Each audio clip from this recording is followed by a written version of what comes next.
প্রিয় দর্শক, আপনারা দেখতে পাচ্ছেন যে রাস্তার দুই ধারে প্রচুর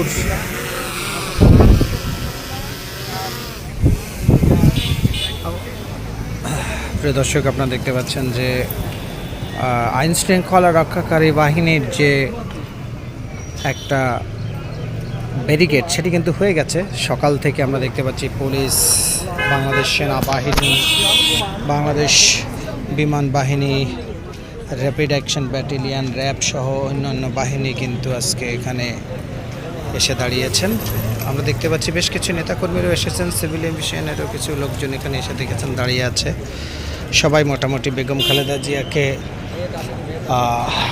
বরণ করার জন্য দাঁড়িয়ে আছে। পুলিশের ঊর্ধ্বতন সকল কর্মকর্তা, ডিসি, এসপি সবাই কিন্তু মোটামুটিভাবে দাঁড়িয়ে আছে এখানে। আপনারা দেখতে পাচ্ছেন যে পুলিশের সদস্য, সেনাবাহিনী, বিমান বাহিনী এবং ঊর্ধ্বতন যারা রয়েছে প্রত্যেকে কিন্তু এখানে এসেছেন আজকে। এবং বেগম খালেদা জিয়া কিন্তু ঠিক 10টায় ল্যান্ড করার একটা তথ্য আমরা পেয়েছি। আশা করছি উনি ঠিক টাইমেই ল্যান্ড করবেন।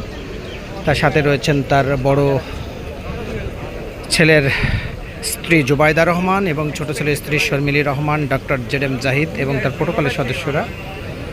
দুটো গাড়িও ভিতরে প্রবেশ করেছে, যে গাড়িতে করে মূলত ওনারা এই যে 8 নম্বর গেট, সেই 8 নম্বর গেট হ্যাঙ্গার গেট থেকে বের হবেন এবং এভাবে বের হয়ে যাবেন এই রাস্তা থেকে।